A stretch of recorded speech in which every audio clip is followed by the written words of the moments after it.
So most of us complain about the cost of a smartphone. Gripe. Exactly. So today we're going to Grumble. see if having a smartphone or a smart device actually saves you more money than it costs. Miss Metaverse Katie Quinn will be joining us later to give us that cost analysis. We'll also have some tips on how to get a new router, trick emails, as in you don't want to be duped by trick emails. Oh, yeah. Dealing with a frozen computer and why your smartphone's battery drains so fast. We'll talk about some of those things. At the control panel, Mr. Producer Extraordinaire, Jim Walsh. Hello. How are you? Oh, not too shabby. So, people always probably wonder why I always ask you how your weekend was, whatever, on the show. You and I don't get a chance to talk much during the week. No, not really. Once in a great while, yeah. we have a lunch together at Barnes & Noble on Sunday or something like that. But, this is kind of our catch-up during the show, actually. So Well, how was your weekend? I like my sleep on the weekend. Yeah, I know you do. So I didn't get a chance to do much of that. The geezer sleeps even more on the weekend. He doesn't get up till about half past Wednesday some weeks. Which is why he doesn't show up at the show usually. Pretty much. So you've been following the Apple thing? Fill me in on that. Bring me up to speed. So the government is trying to get the phone of the terrorist in California, San Bernardino, that killed 14 people in December. Right. Okay, so they want to have access to the phone, I suppose, to find out if there's any other information on their phones or iPhones. If there's any other terrorists that are out there or whatever, and Apple is refusing to basically give them the ability to get into that phone. It's a right to privacy issue then. Right to privacy issue. So, and there's people weighing in from all over the place. Most of the larger tech companies now are coming in support of Apple, and I'm picking on Facebook, and I'm assuming Google and those type of things, those type of companies. But there's a lot of people out there that are also like, I want to be safe, and if these people committed the crime, then maybe the government should have access to this phone or their phone. So what are your thoughts on this? I'm surprised it's come this far. I would assume that they would have access to it. It is interesting, isn't it? And I don't think this would even be debated if the iPhone didn't have the security code on it when you have a new phone now. Yeah. Now you and I have Droid, so we would Right. we have to actually do this on purpose. But I believe on the iPhone it comes with that security code right away. So you got to punch in that 4 or 5 digits or whatever it is that you put in for your code. There's no workaround for it. So you got to put that in. If you don't know that code and you try 4 or 5 times, your phone locks up. That's right.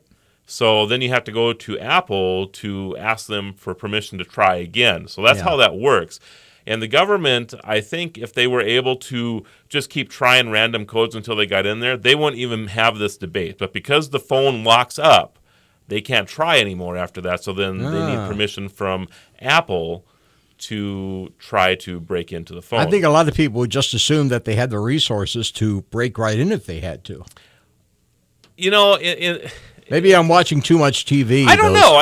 Those CSI shows. I'm on both sides of this issue right now. Well, I understand the concern on both sides. I do too. I certainly want my privacy, and in today's world, how far do you trust the government? We talk about the drone thing, for example, and the registration of drones right now, and then you find out that all that information is public, including your social security number or the driver's license number you put into that. Well, it's like, Marlo, it's the classic American dilemma. It's the fundamental question. It's Hamilton with your big government security versus Jefferson and your civil liberties. Yeah, it really is. And every major issue you can talk about in this country boils down to this question: how far are you willing to go in applying the Hamiltonian means to achieve the Jeffersonian ends? Yeah, that's exactly right. And you wouldn't think that. I guess in today's world, you just would assume the government would have access to this stuff if it's terrorist related. Yeah. It just seems especially after really, the Patriot Act and all that. Yeah, business. It just seems really unusual to me that this is just not readily available. I mean, they have the ability to tap everything that we do. I mean, if there's a phone call that's going out and you and I were to mention something that they wanted to pick up on, even though they're not supposed to be doing this, I think you and I both would probably agree that this is still going on. My guess, and this is going to sound so incredibly cynical to say this, my guess is they know how to do it. They just want to make it look legit. That's interesting. Yeah. So and it really has blown up into this really big deal. Yeah. But and I it'll be interesting to see who wins. Yeah.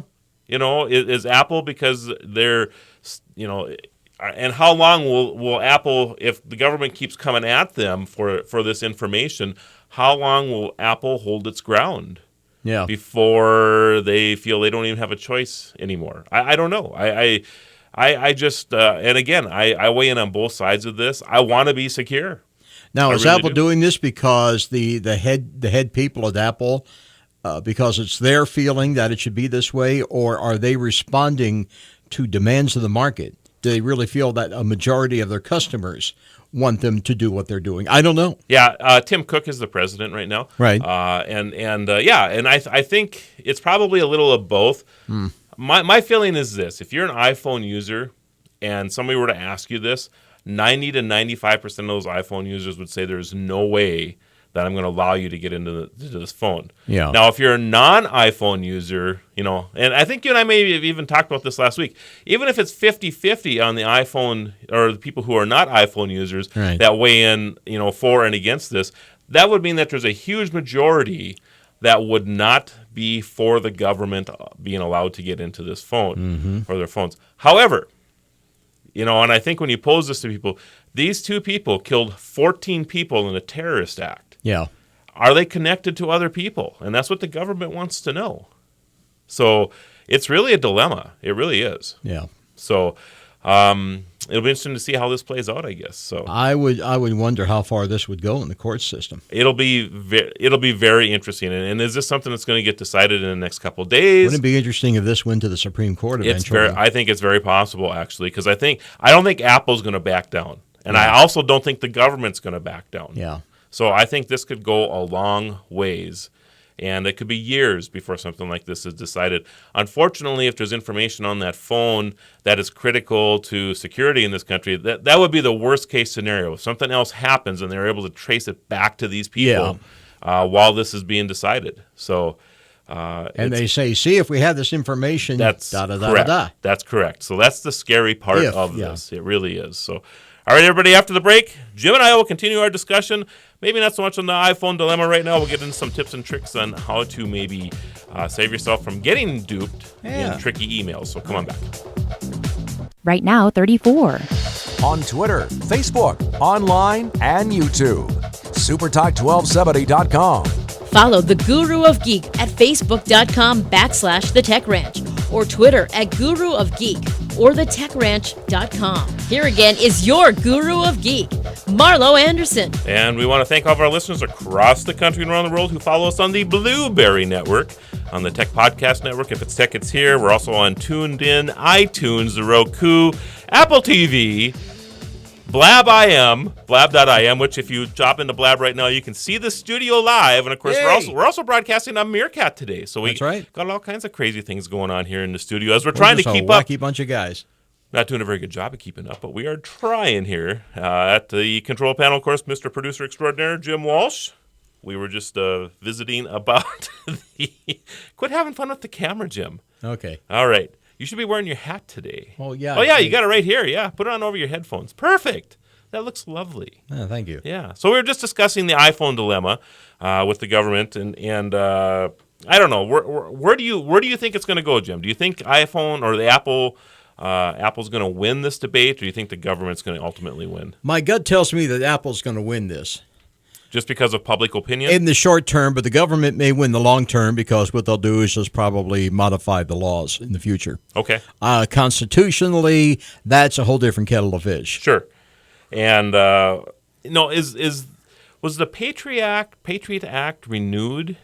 I forgot to check into that, actually. Yeah, I'll have to look that up. Because I know it expired here in the last 6 months or so, and I don't know if there was a new I'll pull that up. Okay, that'd be great. So, all right, everybody. And then, of course, we're going to talk a little bit about tips and tricks on how to maybe save a few things. So, smartphone batteries that drain quickly.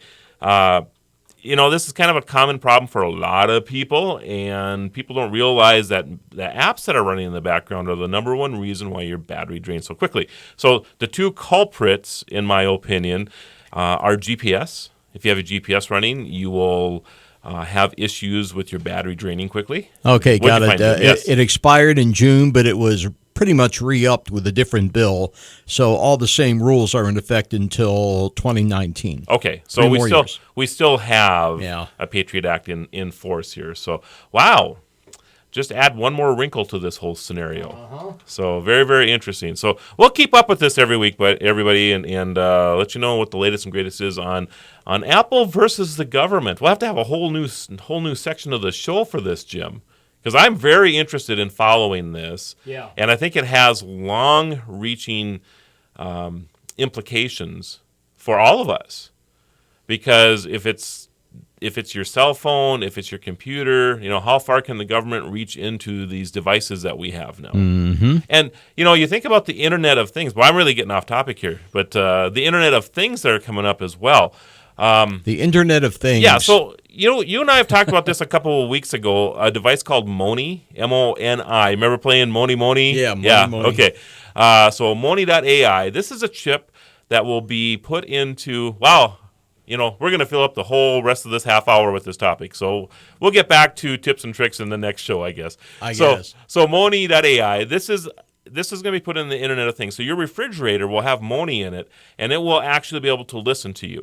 So you'll say, add to my shopping list a gallon of milk. Right. And your refrigerator will actually add that to your shopping list on your smartphone. Very and then nice. when you go to the grocery store, then your smartphone will tell you, hey, I need some milk or Well, that's whatever. great. You open the fridge, you go, oh, we need some mayonnaise. Yes. Boom, and it's on the list. That's exactly right. And you can walk into your room because your lights, we're talking about the internet-connected lights. Your internet-connected lights will have these chips in them as well. Yeah. So you can say, turn up lights, turn down lights.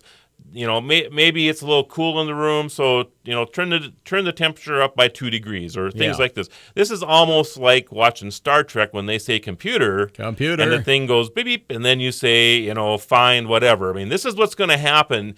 Your whole room, everything will be listening to you all the time. Yeah. Okay. So I think it was Samsung that just came out, and if you have an internet-connected television from Samsung in the last year or so, they've already been listening to you. Oh, great. So in the EULA, the end user licensing agreement that you sign off on when you use their TV, it states in there that they're able to listen to you. And if you don't like a particular commercial, let's say you don't like the Doritos commercial that's airing on the thing, or a Bud Light commercial comes on and you're like, I really don't care for Bud Light. Coors is my beer. They're listening to this. Yeah. Now, they're claiming that in the future they'll use this information to target advertising to you, much like what goes on the internet now. Right. But what stops them from gathering other information? Well, that's true.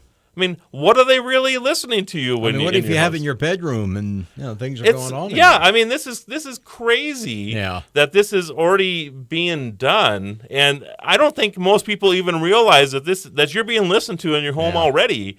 And who has access to this information? Yeah. This is getting kind of scary. This is very, very. All of a sudden, I'm thinking of that Russian comedian. In the old Soviet Union, television watches you.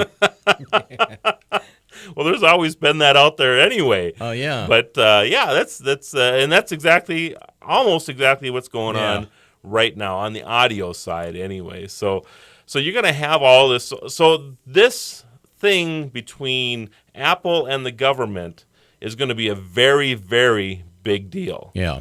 Because if the government wins this case, how much access will they have to all of these new? Because right now we have about 5 billion devices on the internet. Now, by 2020, they say it's going to be 20 billion. And most of that isn't new computers. It's basically Internet of Things. Light bulbs, furnaces, Moni.ai, whoever it is that's going to be accessing, or all these things that are going on the internet. Yeah. So you're going to have just huge amount of ability to collect more information. What about mobile? As far as are they listening? As far to as us? can they watch me and listen to me? I'm not sure. I would imagine that with some apps, probably. Probably. If you have them active. Mm-hmm. The one thing that was kind of scary, I lost my phone 4 or 5 months ago. Oh. And I was going back, and in fact, let me clarify that. This is when I didn't lose my phone. I actually had my tablet stolen bought it. Oh, God. 3 or 4 days later, it was somebody broke into my car. It was gone. Okay. So I thought I was going to be smart and I was going to do crazy things. I was going to track it or whatever. Well, I hadn't had it long enough to even turn the GPS on the thing, right? But I went into Google Android device management. And as I'm tooling around in there, I'm like, well, this is interesting. What does this GPS tracking thing do? So I clicked on it, and my GPS is always on my phone. It showed everything that I've done with that phone. I mean, they had this crazy map of all over the country Oh, boy. where I've traveled. And I could click on a day, and it would show that I was at this place, at this place, at this place, at this place. And I'm like, oh, my goodness. Now, anybody who was tracking me would think this guy, all he does is live in coffee shops, because that's what my thing shows. But, I mean, oh, my goodness. So they're tracking us now. Yeah. Now it's a matter of just adding audio and video to this. And then you have all kinds of, so I don't know. Again, I want to be secure, but I also don't want everybody breaking in or have people have the ability to gather information on a person. It's just kind of a scary deal. It really is. So. Well, we already know if you go to any naughty websites, somebody out there can find out about it. Oh, yeah, absolutely. There is nothing private online. Yeah. Absolutely nothing. You might as well just deal with the fact if you're going to do this, if you're going to have any of this equipment, you might as well just make yourself over to the fact that there are people out there who conceivably would know about it. And there's probably, many people that probably don't care. Yeah. Really, until something happens to that person, they probably just don't care. Yeah. But when something does happen... Well, I mean, I'm not doing anything illegal with mine. I mean, Right. If somebody out there, and I'm speaking hypothetically here, certainly I don't do this kind of thing, but if somebody out there were looking at kiddie porn, for Sure. example, they would probably have reason to be concerned. Sure. I don't do that. I make a point of staying away from things that are questionable Sure. like that.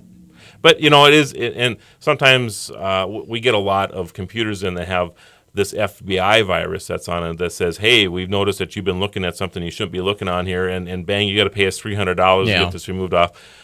Just one version of a virus. But that scares people into knowing that, maybe somebody is watching us out there. And you're right. I mean, most people probably don't care. But this is the thing. Yeah. Especially when it comes to identity theft. Identity theft is all about, putting together breadcrumbs a lot of times to create your identity. So if they can go in and they can grab a snippet of information here and a snippet here and a snippet here, all of a sudden they know enough about you to go buy something on your behalf, or maybe I shouldn't say on your behalf. On your behalf. Yeah. Buy something with your money. Is what Right, you're trying right, to, yeah. exactly. And do other things. So you have to be, I guess the biggest thing here is that if you're online in any form whatsoever, you just have to be cognitive that there are ways that people can get your information, Right. steal your information, and maybe, with devices that are in your house or in an office building or whatever that you don't even know about anymore that are gathering information on you. So it's kind of the world we live in, I guess. And you think about even security cams. When there's something that happens in the world nowadays, there's usually a camera on it, isn't there? Yeah. Especially in the United States. I mean, there's, when the bridge collapses in Minneapolis, there was 4 or 5 views of that bridge going down. Basically, cameras around the area there. If there's a crime that goes on, maybe the building that got the crime was committed in didn't have a camera, but somebody around them did, so they can see the getaway car. They can see people running down the street. By the way, I have a funny story. I forget what town this happened in. It was somewhere in Europe. Might have been London. Because, London, they have cameras. They have street cams all over Everywhere, the place. yes. Everywhere. And recently, it was George Orwell's birthday. And there's some organization over there. I guess it's like a fan club for George Orwell and his books. And they actually found an interesting, novel way of celebrating George's birthday. They went around putting party hats on all the street cams. An Orwellian festival. Happy birthday, big brother. Happy birthday. After the break, everybody, Miss Metaverse Katie Aquino will be joining us, and we're going to be talking about how you can use your smart device to save a couple bucks. So come on back. Right now, 34. Mary Lou Henner. Weekdays on Super Talk 1270. We're back to the Tech Ranch. Stream this program now at supertalk1270.com. Here is your guru of geek, Marlo Anderson. And joining us from the great state of New York, Miss Metaverse Katie Aquino. Hello. How you doing, Marlo? I'm doing fine, Katie. Thanks for being on the show today.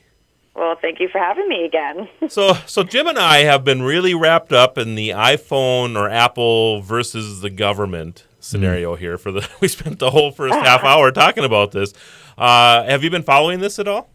Oh, yeah. It's been just totally crazy. But it seems like it's going in favor of the iPhone, which is a good thing. So is this where you weigh in with this? Is that you would opt to have your security on your phone over having Homeland Security? Well, in this specific situation, I say yes. I think there has to be some kind of, boundary between our own privacy and big government. Don't Do you not just agree? I mean, I think so. I don't know. I mean, I was just throwing that out there like that because that's, I think, what the ultimate debate is, Jim. Well, I think one of the goals of terrorism, I mean, I'm not going to sit here and say, well, if you do this, the terrorists win. I'm not going to say that. Right. But one of the goals of terrorism is to get the government to do things that the people are not going to like. That's correct. Like interfere with their personal civil liberties. So you could argue that we're just playing into the hands of the bad guys if we crack down on Apple. And you think about they love scenarios where you tie up the courts for years, and spending millions, if not billions, of dollars. So it's not just the effect of what they did now. It's just like taking down the World Trade Centers, right? I mean, it wasn't just that impact. I mean, they did that because I forget what the percentage of the world trade that goes on through those buildings in a particular day. I mean, that's what they were after. It wasn't so much taking the buildings down, although that was catastrophic enough. Yeah. It was what happens afterwards and for years afterwards. And we're still dealing with it 15 years later. Yeah. They love these type of scenarios. So you're absolutely right about that, Jim. So Katie, looking at Blab here, I had a couple people that chimed in. Talk to me, guy. This is interesting. Internet-based medical devices. Now think about this. We were just talking about how the government, if the government were to win this case against Apple, how intrusive that would be for all other devices, including many Internet of Things devices. I mean, are they going to be listening to us as we tell our refrigerator to get us a gallon of milk, to put a gallon of milk on there? Well, if they have that ability, do they have the ability to monitor our medical devices in the future? I think that's the problem. Is like if we don't have any boundaries now, it's only going to get more and more skewed. And I don't think that our general population should get so used to just giving our liberties away like that. I think that we should have some kind of a line that we draw between home and everything. There has to be some kind of a separation, I think.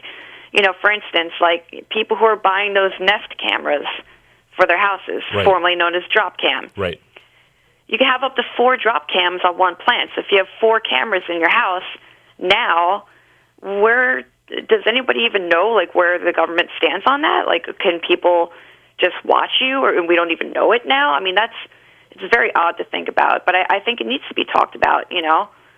It is an interesting scenario, and I just, I think one of the challenges that we have is that as we move forward, and Jim and I were just talking about this too. If there is a terrorist act committed in this country, or I guess or anywhere in the world for that matter, that gets tied back to the San Bernardino issue, and the government then can come out and say, hey, if we had access to that phone that they had, that we could have possibly prevented this. I'm just drawing out this scenario. How many people then will kind of jump ship on the privacy thing and say, hey, we could have saved 100 lives here or whatever because of this terrorist act if the government would have this information. So this is the issue with this line, is that it's very fluid, I think, and will move around as things happen in the world. Yeah, but I don't think that we should be so quick to make a decision. I don't know. I personally think that there's been a lot of tragedies, a lot of terrible tragedies in the last 10 to 15 years, clearly, here in the U.S. And I think that we've been watching, technology evolve exponentially, and we're just hardly able to process what that means for the general public now. But then throwing on top of it all this violence and craziness, I don't think that medical devices should be given to anybody. Any access to your personal medical devices should not be given to anyone but your doctor or you, just you. That's scary. That's crazy to me, you know. I think there has to be a line drawn. Sure. So how do you stop that from, you know, somebody who has ill intentions that wants to have access to this? Because right now there seems to be no way to, I mean, if somebody wanted to get information on you and I, Katie, I mean, if they really wanted to do that, they could very easily. Definitely. It wouldn't be that hard. Yeah, and you're right, Jim. It just wouldn't be that hard. So, you know, people who have the ability or you know, and I'm talking about the know-how to hack into things or whatever, I just at this point don't trust anything on the internet. Mostly it requires the will to do so, and that's it. Yeah, and this person can be in Jamaica or in Nigeria or in Russia. I mean, you know, there's no stopping this from going on anywhere in the world anymore. It's not like you're dealing with a threat that's you know, across the street or coming to your door or whatever, you know. So I think these are all, and I don't mean to be, you know, making this broader than it is, but this is the scary times that we live in with this stuff. Yeah, definitely. I agree. It's definitely scary, but it has to be talked about. I think that people need to really kind of like wake up and, you know, be more conscious of what, you know, is kind of happening and kind of be mindful of the sequence of events that are happening. You know, take everything in, you know, think about everything. We need to work together as people to make sure that there's a fine balance in everything. Everything has to be in balance in life, you know?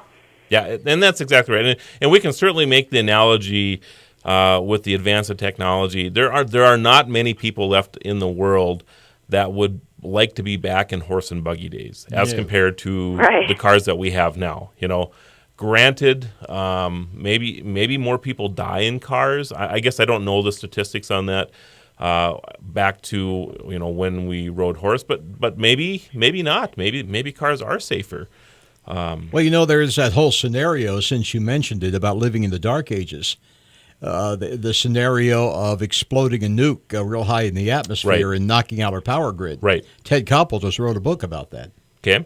Yeah, I mean... And it's really for another show. We definitely should talk about that at some point. Probably not today, though. Sure. You're talking about what's called an EMT. Yeah. Mm-hmm. And, those are... And that's one of the reasons why, by the way, we have more and more of a push to have most of our grid underground. Yeah. Because dirt actually shields cables from that thing happening. But, you know, that doesn't mean that, you know, your toaster in your house, for example, if it's got a chip in it, won't work. It won't work anymore after that happens. So we would literally be living in dark ages. So, yeah. So, anyway, any final thoughts, Jim, on this topic before we move on? We're doomed! Doomed, I say. I've been waiting to say that all morning. No, I don't think we're doomed. No, I agree. How about you, Katie? Any final thoughts before we move on? Nope.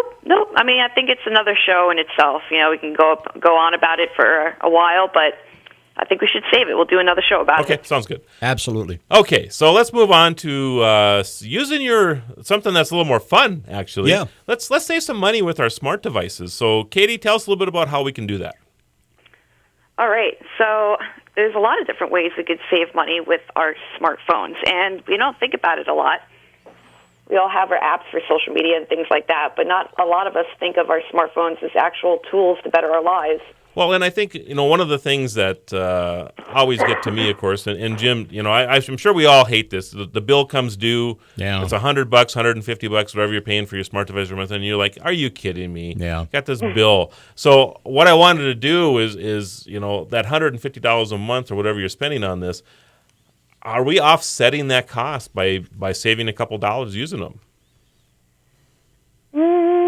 I think I mean, you could save money in a lot of different ways using your phones, you know? Well, share some of that advice that you might have.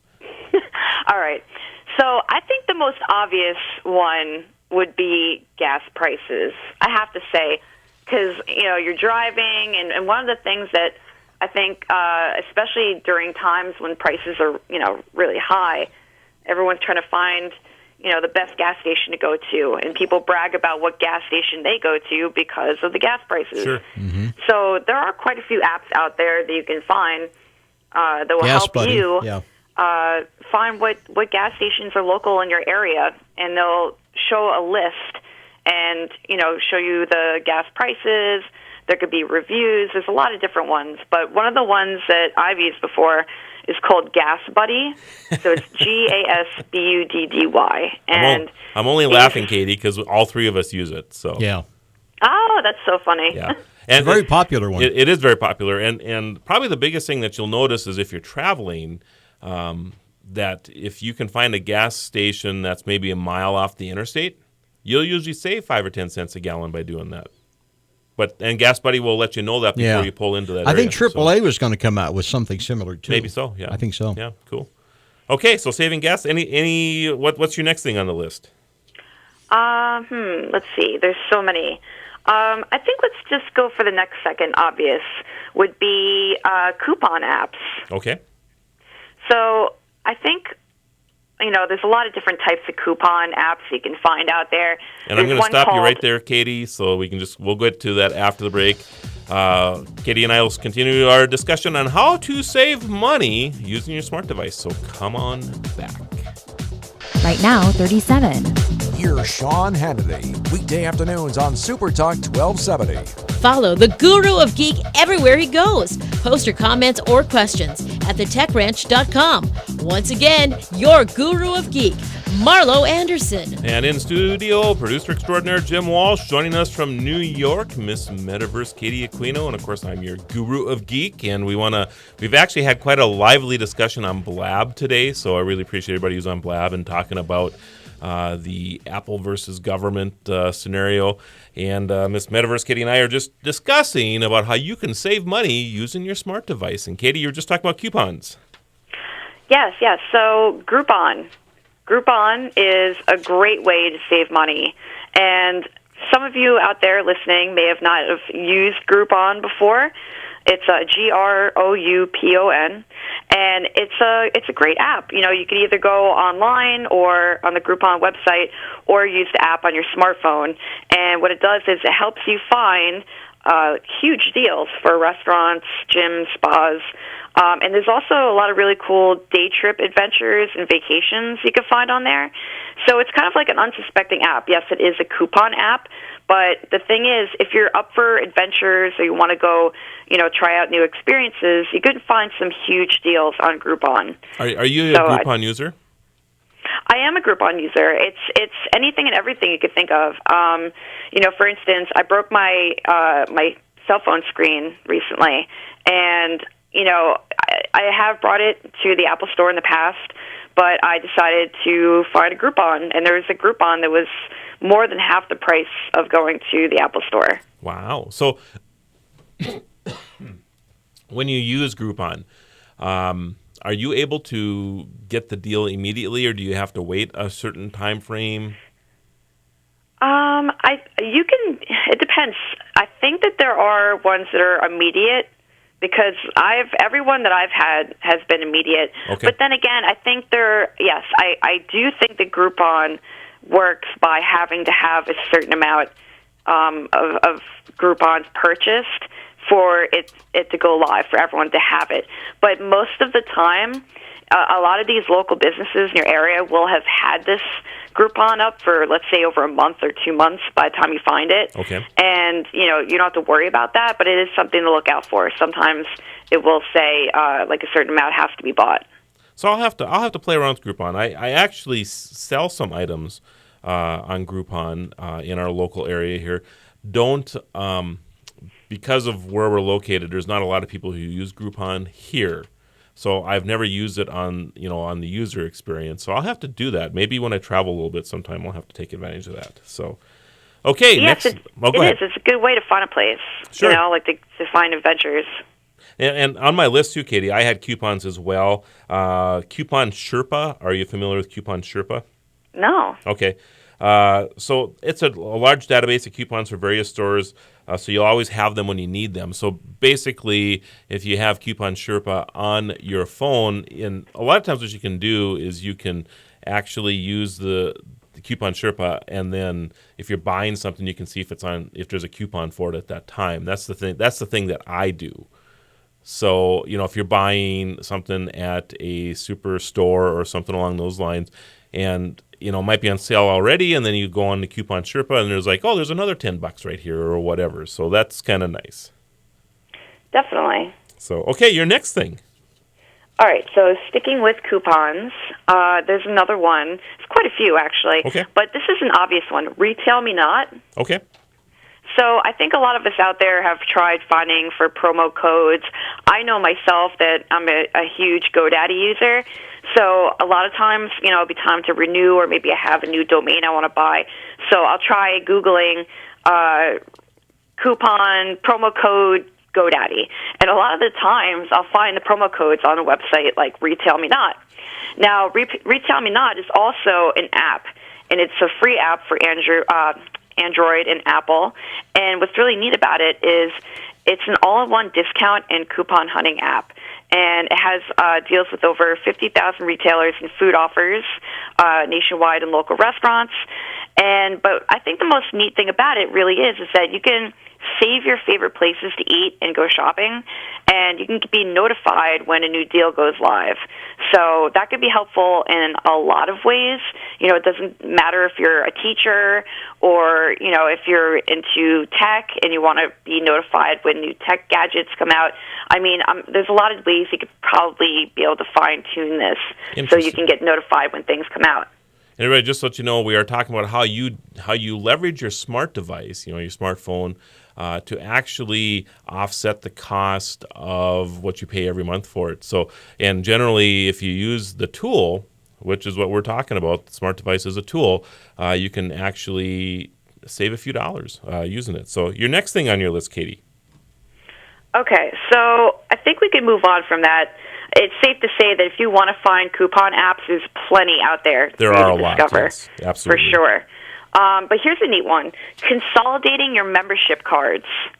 Okay? Okay. So, like when you go anywhere from like Walgreens to CVS or your grocery store, there's always those, cards you have to sign up for the rewards. I can't even close my billfold anymore. I have so many of them.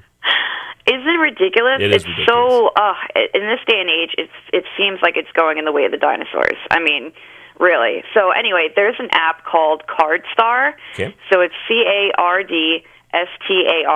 And CardStar, it allows you to digitally consolidate all of your cards and key cards for all those loyalty and rewards cards from all those grocery stores, the gym, drug stores, and it's free for iPhone and Android. So now you can take all those cards and you could free your wallet. So do you take a picture of the card, or how does that work?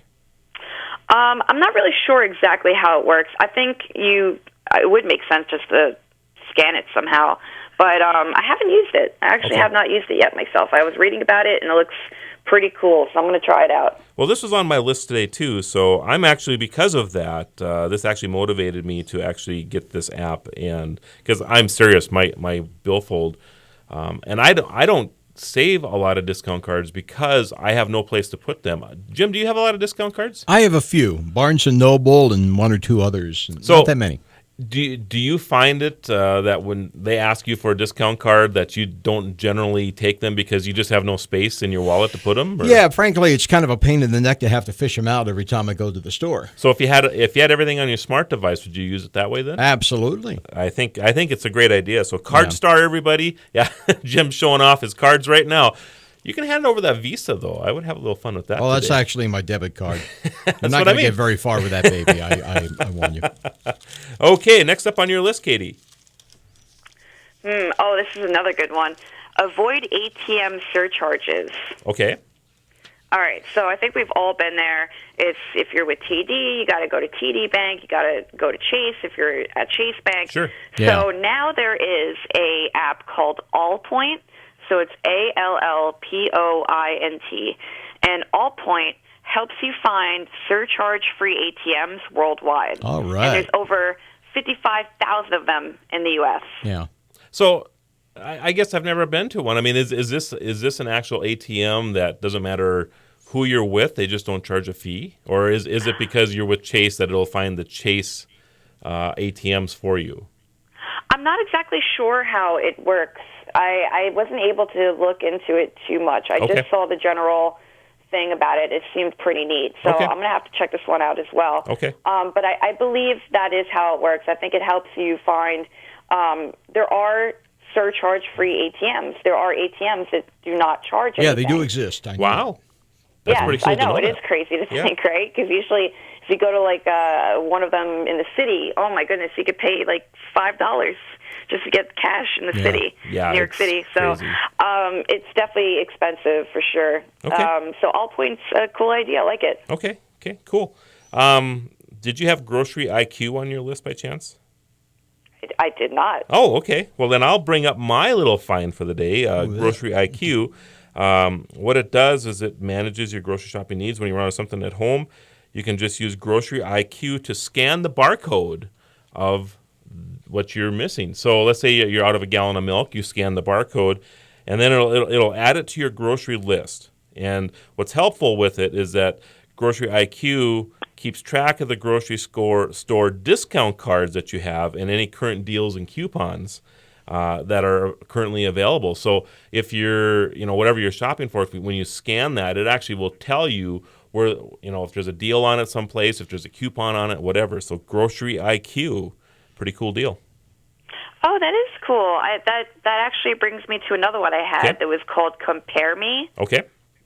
And Compare Me, which is one word, it's a shopping app that allows you to compare products with different prices and units to find the best deal. Okay. So, like, for instance, if you're shopping, you might be able to buy, it's for couponing people. So if you like to buy in bulk, this app shows you that, let's say if you buy 3 of them at 40 ounces each or something, it'll be $69.99. But if you get 4 of them at 8 ounces, it's $17.99. And it shows you the % discount by buying at a certain size or price. So it is pretty amazing. That is pretty cool. All right, everybody, we really appreciate you being on the Tech Ranch today. Thanks, Katie, again, as usual. Yes, thank you. Always a pleasure. Jim, always a pleasure as well. Likewise, I'm sure. And I guess the consensus today is go Apple, right? Go Apple. All right. All right, everybody, have a great week.